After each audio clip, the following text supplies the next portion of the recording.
What's up, everybody? I'm DJ Sixsmith. You're watching Sit Down. Danny Trejo is here with us. Brand new memoir, Trejo, coming out July 6th. What's up, man? How are you? Great. Thank you, man. Got a cup of coffee, ready to talk. All right, let's do it, man. You got a lot to tell in this story. You've had just an unbelievable journey in life. What was it like putting this book together? Well, you know what? I don't think I would have done it if I hadn't have found like Donald Logue, who we met 30 years ago or something. You know what I mean? And became just best friends. And people have been talking about it, but I could never find anybody that who was an English literature major but knew the streets. You understand? Every time I would start doing this or something, they would want to put it like in their words. And I said, no, wait, that's not me. That sounds like you're an English teacher. And so when I met Donald did from the streets, and he was raised in Calexico, right by the border. So, really, he was El Rojo, redhead, because no, but Mexican, so he better be El Rojo, but he knew the culture, the streets, and so we would start talking. And when I did a documentary, and the documentary was really, really good. It was kind of me now, surface now, and when people kept talking about it, then me and Donald got together and we did like a chapter, and I let Maeve, my kid's mom, read it, and she goes, "Sounds like I'm talking to you, sounds like." So that was what I wanted, and then we wrote the book. It's really important when somebody can find your voice, especially like Donald's been your friend for so long, right? Who's also an actor who gets it, but being in the streets and coming from the streets is such a big part of your story. Because listen, man, we've been watching you for decades, but there was so much that happened before you got to Hollywood. So what was most important about your childhood that you wanted to hit early on in the book? Well, the most important thing that was going to be in my life was my Uncle Gilbert, because on the path that I was on, I needed his experience, and his experience, I know, was kind of robbery and drug addiction and prison,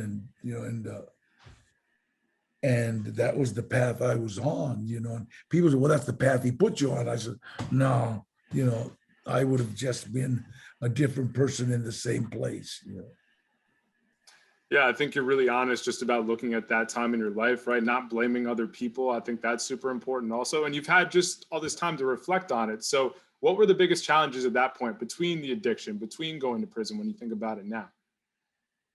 Well, the biggest challenges I had was trying to figure out how to be a nice guy, because there was a time when, if you were on fire, I wouldn't piss on you. I mean, if unless you owed me money, but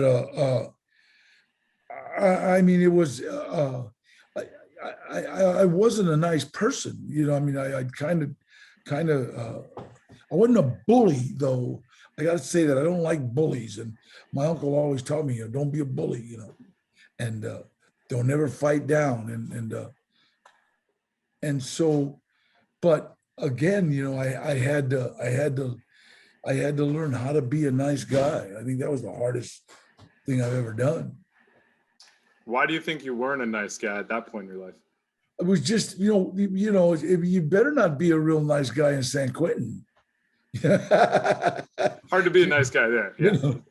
So you get this facade of if you get near me, I'll kill you. And people tend to leave you alone. If you get in an altercation and you try to bite somebody's jugular vein, they kind of think, well, wait, this guy's not the person to mess with. What don't we talk enough about in terms of being in prison? Because I think TV puts it one way, right? You lived it. What should we really be focusing on here? Well, the reality is, I would have to say 10% of the people in prison belong in prison. And if you would get some psychiatrists and psychologists to go through the prison population, they would find uh, autism, they would find bipolar, they would find a lot of things that could be handled differently than just going to prison. I mean, I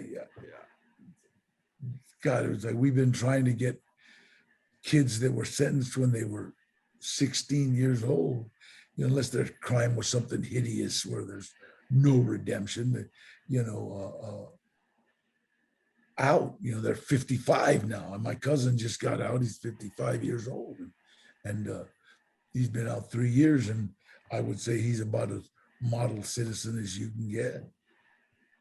It's really crazy how people get in there, right? Little drug charges. We don't talk about the mental health involved with all this, right? I mean, even for you, spirituality was a big part of your experience, right? Just having the opportunity to tap into that. That's not always something you get in prison. So how did that go down for you? I think knowing about 12-step programs and spirituality and knowing about that stuff. I mean, I think alcoholism and drug addiction should be taught in school. I mean, just, hey, this is what you got. I have great response when I go to schools and say, I'm a time traveler. I was 15 years old and woke up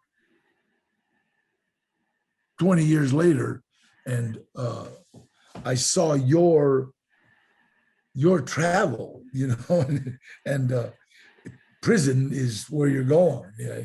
When I go to juvenile hall, it's like I can tell kids that they're on the path, and they don't know what to do because they kind of think that this is where they're supposed to be, for whatever problems that they have going either inside or outside. But I remember when I got to juvenile hall, I thought Mexicans were supposed to go because there were so many of us there, Mexicans, African Americans, and poor white people, poor white kids. And it wasn't, I mean, a lot of prison is more economics than crime. I mean, I know people that went to jail for shoplifting bread and bologna. Now they weren't going to go sell it. It was, but a crime's a crime. And like I said, a lot of things can be handled in a different setting. Right now, everybody's the homeless. We don't have a homeless problem. We have a methamphetamine problem and a mental illness problem. That's what we have. That's why a lot of these people are homeless. And it's really hard to dive into that conversation when people don't understand the context and people don't understand the reality. And it's people like you who can speak to that, right? I mean, you're an incredible role model for so many different reasons. So when I think about your story, I mean, how do you go from where you were at to becoming one of the biggest names in Hollywood for decades? How does that first begin for you? Everything good that has happened to me has happened as a direct result of helping someone else. And in 1968, Cinco de Mayo, I was involved in a prison riot, and it wasn't as bad as Donald Trump's, but it was bad, and some people got seriously hurt. And so me and Ray Pacheco and Henry Quijada, they're both passed away in robberies. And so, getting killed in a robbery isn't passed away. They're both dead. They got killed. And so anyway,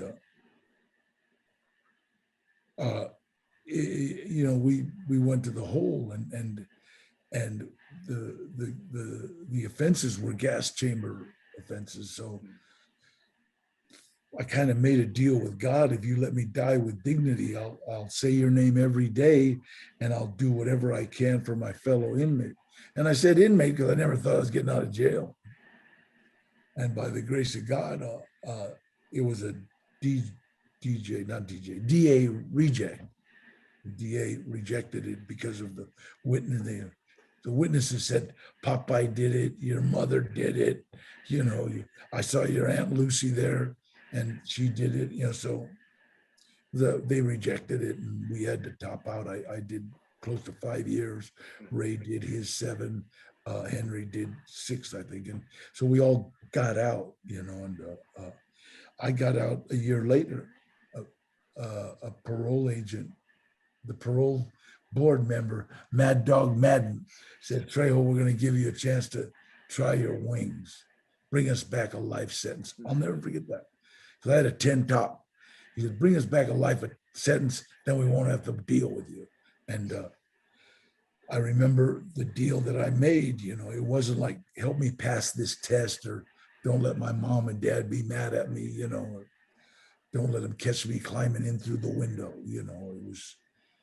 It was kind of, let me die with dignity. And I've kept my end of the bargain. My life keeps getting better, and I say his name every day. I don't care what God you believe in or what God you don't believe in. The one I believe in is just kept saying, every day, and I do whatever I can for my fellow man and still my fellow inmate, because we go back to prisons and stuff. So I think part of the redemption is helping others. I think that's part of the redemption. I think that's the biggest part. I think that's the way we're supposed to live, is what can we do for other people? That's really beautifully said. And, you've had so many great moments in your career. I want to hit on a few of them. Let's talk about Heat, because you get to work with Robert De Niro, and that's an all-time great movie. What do you remember the most about that experience? Talking to Robert De Niro. And, that really pushed my career up, working with those guys, and it was Michael Mann, the director, had done a film in Folsom called The Jericho Mile. And in it, when he was doing the movie, he had to talk, he had white guys and African-American guys, and none of the Mexicans would work because the Mexicans have a union, and so they had to talk to the shot callers, and he talked to my uncle and a couple other Mexicans, and they gave the okay to go ahead and work. And Michael Mann won't admit it, but he paid my uncle SAG wages while doing this movie. My uncle was a shot caller, a prisoner, and they became pretty good friends. And then when I showed up on Heat, Michael Mann said, "Hey, Gilbert." And I go, "No, I'm Danny. I'm Gilbert's uncle. I'm Gilbert's nephew." And he started talking about Gilbert. I mean, where is he? I said, he passed away, OD'd. Oh man! And he called me. I had 3 different names on Heat. Every time they changed my name, they had to give a new script. So everybody kept getting new scripts. Finally, Michael Mann came to me and said, "Danny, every time I look at you, I think of Gilbert. Do you mind if I call you Gilbert Trejo?" I said, "No, thank you. My family will love it."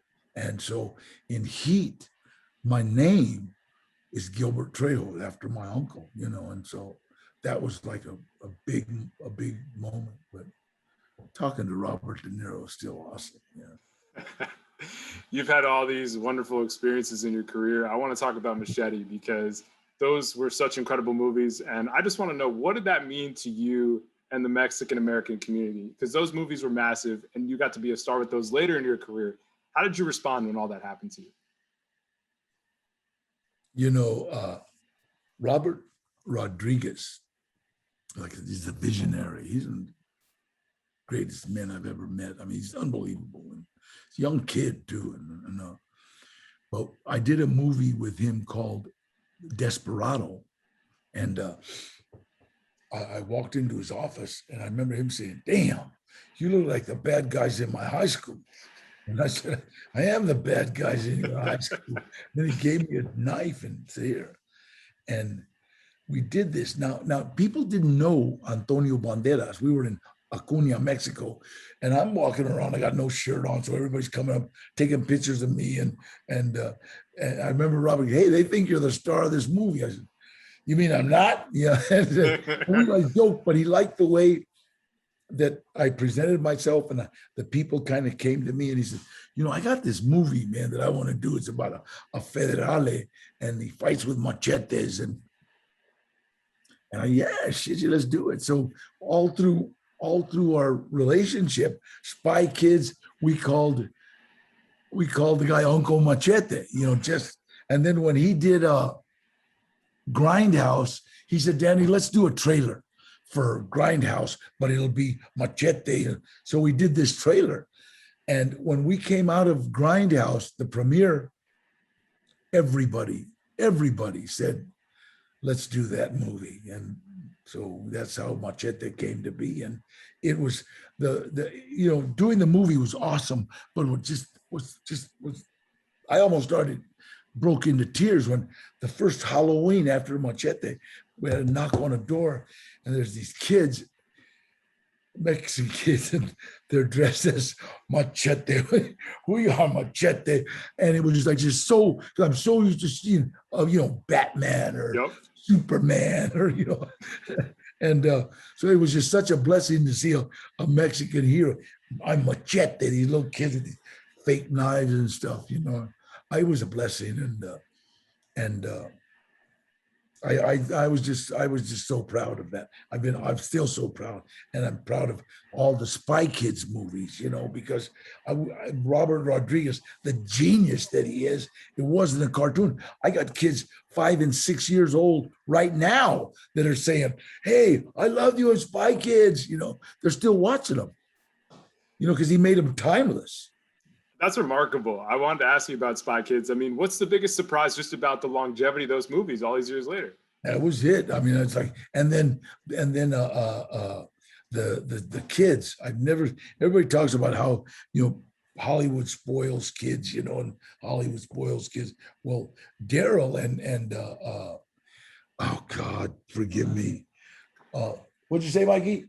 Alexa, David, Daryl. They're the most beautiful kids ever. And I mean, they're literally, Alexa was, she's a little movie star on this movie, right? And she would do this scene and everybody would cheer.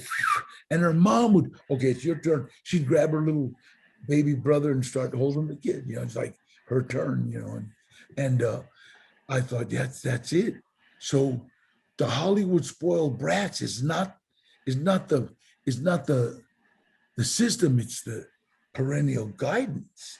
You've got to be stronger than your kid, and my kids grew up on movie sets, but they knew it was play blood and play dying and stuff. And my son's a director now. Awesome. Directed me in a film called From a Son, and the first time I ever cried in a movie. I mean, really, I wanted to kind of like do it kind of like John Wayne, it's like, okay, Pilgrim, kind of like that. But God, he had softened me up by showing me baby pictures and remember this, Dad, and so when it came to time to shoot this one scene, the little girl we had, Sasha, that played against me, I asked her, did you kill my son? And she busted into tears. No, I loved him. He was my best friend. Boom. And she said, and so when I started sobbing, I couldn't, and because I thought about how a dad would feel looking for his son buried in the desert. I lost it. I mean, I had mocos and I was trying to stop crying. And well, it came full circle for you. You've had a great life, incredible career. Danny, thanks for hanging out, man. Congrats on the book. God We'll talk to bless you down the road, all right? Thank you.